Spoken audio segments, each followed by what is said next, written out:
Welcome to Power Women of the Trades podcast. This show is all about breaking barriers and changing the game.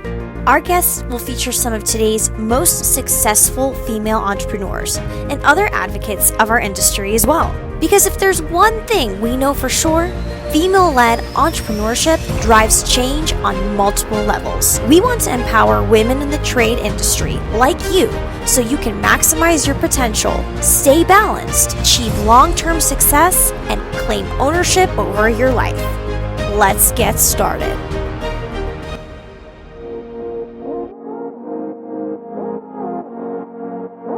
So I would imagine you probably have companies that don't have in-house at all calls. Yeah, and can do all of it. Mm-hmm.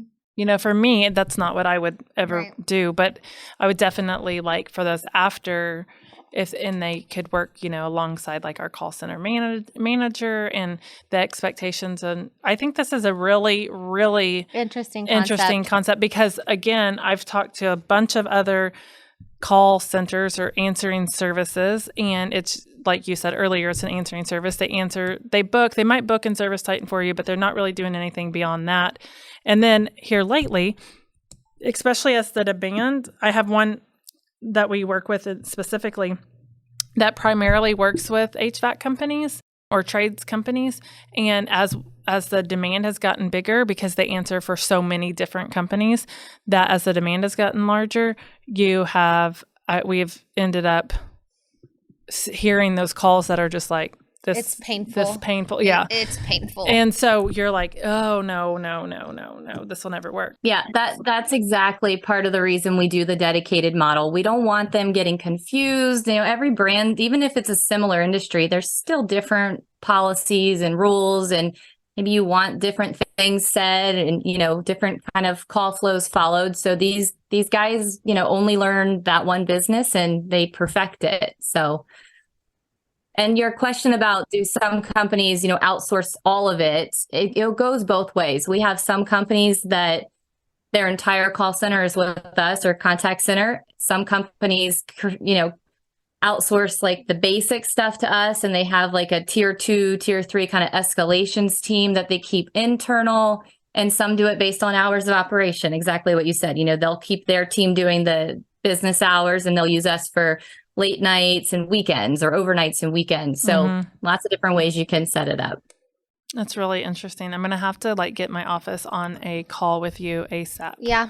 There's so many things that this meets the need for. Right. That isn't that it's hard, but it's also something I don't want to allocate to a current team member just because either access or maybe I don't want to give up control yet, but there's just the monitoring, the whole touch, right? Every time a customer touches you, you want to make sure there's some sort of a response to that because those can get lost. You know, one thing is when we get responses to our estimates we send out, that hits my inbox and I've got 33,000 unread. I need to change the email on that. If I could send it to somebody who's monitoring that. Shared inbox. Yeah. Like a shared inbox. Yeah.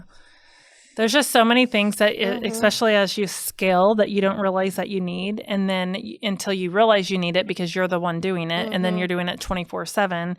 And then if you give it to someone during the day, that's a bigger piece for them. Or they do have it during the day, but they, like she said earlier, they don't have it at 10 p.m. because you don't want them to have to deal with it at 10 p.m. Right. There's so many variables there that no one realizes when you really truly are just trying to hustle. Well, and you cannot automate everything. Like we're so good at automating and all of those things, but there are some things you can't and you still need a human involved in. Oh yeah, absolutely. Absolutely. And then, you know, another thing to mention when it comes to quality, because, you know, you're outsourcing to a partner that you don't know that well at first, you know, they're new agents that you're working with. We have what's called speech analytics that comes built in with every single program. So it's an AI platform that listens to and analyzes every single call or email or chat or whatever it is, and it evaluates every single one. So you'll be able to see a dashboard of, okay, I had 50 calls come in yesterday.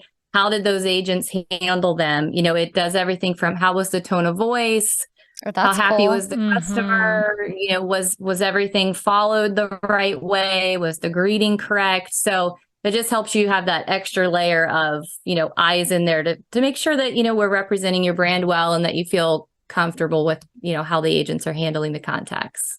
Do you guys have some sort of commitment to saying, if it's, for example, if it's the time block that someone on your team would be answering the phone, we promise we're going to answer it within 15 seconds. Like that's another big thing is answering the phone before somebody hangs up, and there's already at least in Service Titan, there's already a small delay in that.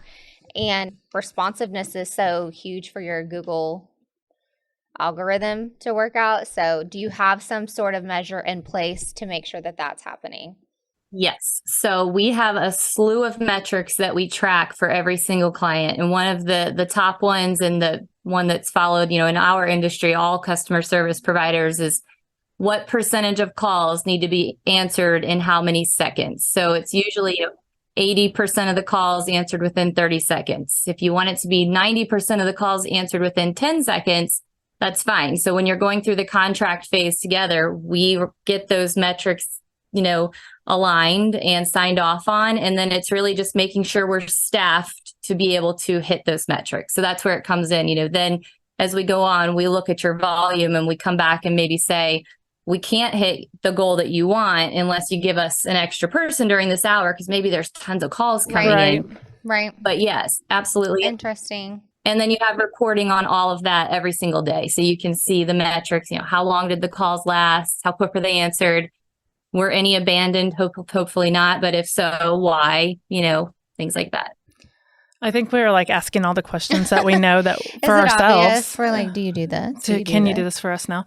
But also that I think that our listeners are going to be wanting to know too, because immediately it almost feels like, oh, rip the Band-Aid off. That's a fix for us.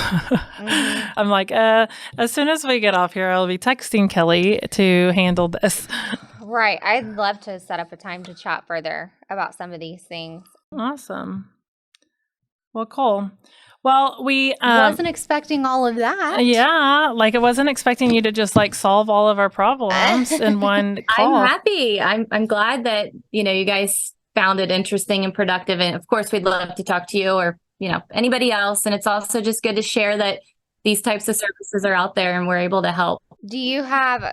Well, I feel like we ended up taking the whole time to ask questions that pertain to our business. Is there anything you wanted to add that we didn't touch on? I don't think so. I think you guys... We got it covered? Yeah.